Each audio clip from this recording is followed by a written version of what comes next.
민우 씨는 오늘 아침에 눈을 떴을 때 가장 먼저 무슨 생각을 하셨나요? 저는 머리맡에서 저를 빤히 바라보던 저희 집 강아지 보리와 눈이 마주쳤는데 문득 그런 생각이 들더라고요. 이 아이는 정말 나를 사랑해서 이렇게 보는 걸까 아니면 그저 아침 사료를 기다리는 본능적인 응시일까 하는 의문 말이죠. 사실 일요일 아침의 평화로움 속에서도 우리는 끊임없이 타인의 감정이나 다가올 미래에 대해 본능적인 계산을 멈추지 못하잖아요. 지은 씨의 그 의문이 오늘 우리가 다룰 뇌과학적 통찰과 아주 밀접하게 맞닿아 있습니다. 뇌과학자들의 연구를 보면 강아지가 주인을 안아줄 때나 안겨있을 때 가끔 영혼 없는 표정을 짓는 순간이 포착되곤 하는데요. 이것을 단순히 감정이 없다고 치부할 게 아니라 뇌의 에너지 절약 모드로 이해해야 합니다. 강아지에게도 사회적 유대감을 담당하는 옥시토신이 분비되지만 동시에 인간과의 관계를 유지하기 위한 고도의 사회적 연기 혹은 적응의 결과일 수 있다는 분석이 지배적이죠.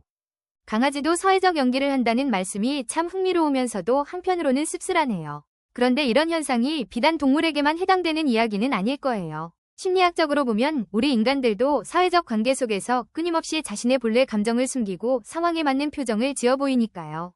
특히 우리가 알고도 행동을 바꾸지 못하는 결정적인 이유 중 하나인 현재 편향이라는 인지적 오류가 여기서도 작동합니다. 맞습니다. 지은 씨가 언급하신 현재 편향은 경제학적으로나 뇌과학적으로 정말 치명적인 약점이죠. 뇌의 배측 전전두엽은 미래의 보상을 계산하지만 복측 선조체는 당장 눈앞의 쾌락에 반응하거든요. 우리가 건강에 해로운 음식을 먹으면서도 내일부터 다이어트를 하겠다고 다짐하는 것은 미래의 나를 내가 아닌 타인으로 인식하기 때문입니다. 뇌 영상 촬영을 해보면 미래의 자신을 떠올릴 때의 뇌 활성화 패턴이 완전히 모르는 남을 생각할 때와 비슷하게 나타난다는 연구 결과도 있습니다.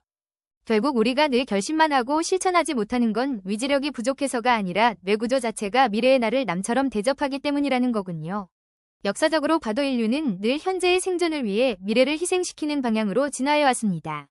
농경사회 이전의 수렵 채취 시대에는 내일의 저장보다 오늘 배를 채우는 것이 생존 확률을 높였으니까요. 하지만 현대사회에서는 이런 유전적 각인이 오히려 우리의 성장을 가로막는 족쇄가 되고 있다는 점이 아이러니합니다. 그런데 여기서 우리가 한 가지 짚고 넘어가야 할 비판적인 시각이 있습니다. 방금 제가 말씀드린 뇌과학적 설명이나 지은 씨의 심리학적 분석이 자칫하면 인간의 무책임함을 정당화하는 도구로 쓰일 수 있다는 점이죠. 단순히 뇌가 그렇게 생겨먹었으니까 어쩔 수 없다는 식의 결론은 우리 삶에 아무런 실질적 변화를 주지 못합니다. 전문가들이 말하는 통찰이 그저 세련된 핑곗거리가 되어서는 안 된다는 뜻입니다. 민우 씨의 지적이 정말 날카롭네요. 사실 저도 그런 고민을 자주 합니다. 인지 편향이라는 단어 뒤에 숨어서 결국 해결책 없는 비과론만 늘어놓는 건 아닐까 하고 말이죠. 그래서 우리는 이 현상을 관찰하는 데서 멈추지 말고 어떻게 하면 이 뇌의 메커니즘을 역이용할 수 있을지 고민해야 합니다. 미래의 나를 타인이 아닌 아주 친한 친구나 사랑하는 가족처럼 느끼게 만드는 구체적인 심리적 장치들이 필요하다는 것이죠. 그 구체적인 장치 중 하나가 바로 데이터와 시각화입니다. 미래학자들이 2036년의 콘텐츠 시장을 전망하며 내놓는 개인화된 에이전트 이야기가 좋은 예가 될 수 있겠네요. 10년 뒤의 유튜브는 우리가 지금처럼 영상을 검색해서 보는 플랫폼이 아닐 겁니다. 나의 건강 상태와 재정 상황, 그리고 심리적 변화를 실시간으로 추적하는 개인 AI 에이전트가 나보다 더 나를 잘 아는 상태에서 정보를 큐레이션하게 될 테니까요.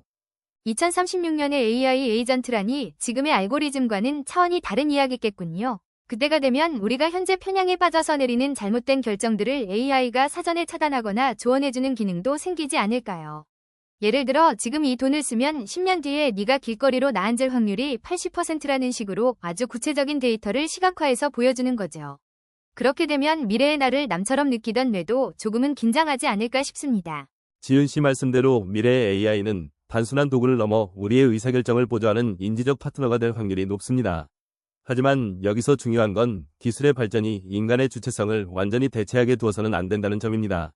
2024년에도 이미 우리는 알고리즘이 추천해주는 영상만 보느라 스스로 생각하는 힘을 잃어가고 있다는 비판을 받았잖아요.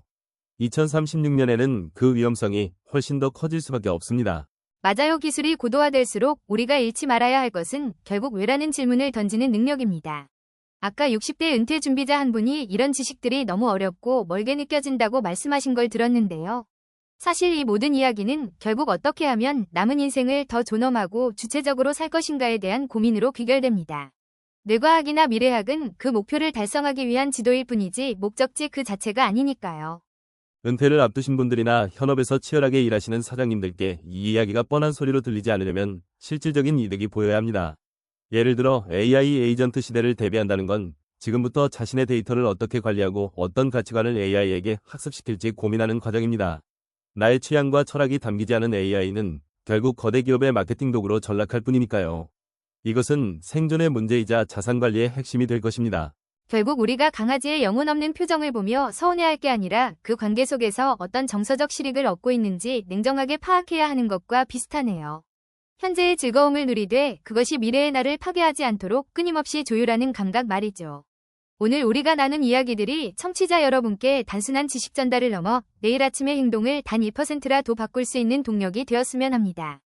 지은 씨와 대화를 나누다 보니 저도 제 뇌의 현재 편향을 이겨낼 방법을 하나 찾은 것 같습니다. 오늘 방송이 끝나면 10년 뒤에 저에게 짧은 편지를 하나 써보려고 해요. 미래의 나를 타인이 아닌 소중한 친구로 대접하는 첫걸음이 되겠죠. 여러분도 오늘 하루만큼은 미래의 자신을 위해 아주 작은 선물 하나를 준비해보시는 건 어떨까요?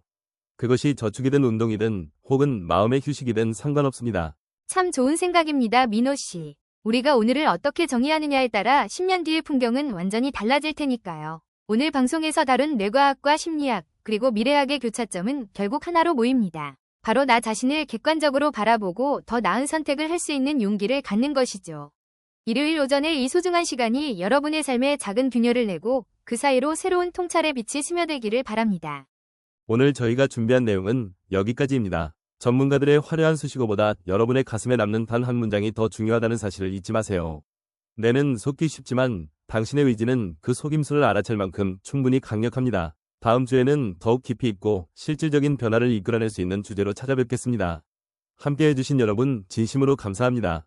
지식은 소유하는 것이 아니라 그것을 통해 세상을 보는 눈을 바꾸는 과정입니다. 오늘 하루 여러분의 눈에 비친 세상이 어제보다 조금 더 선명해졌기를 바랍니다. 지금까지 오늘의 정픽 지훈이었습니다. 감사합니다. 미래의 나를 타인이 아닌 가장 소중한 연인으로 대접할 때 뇌의 고질적인 현재 편향은 비로소 멈춥니다.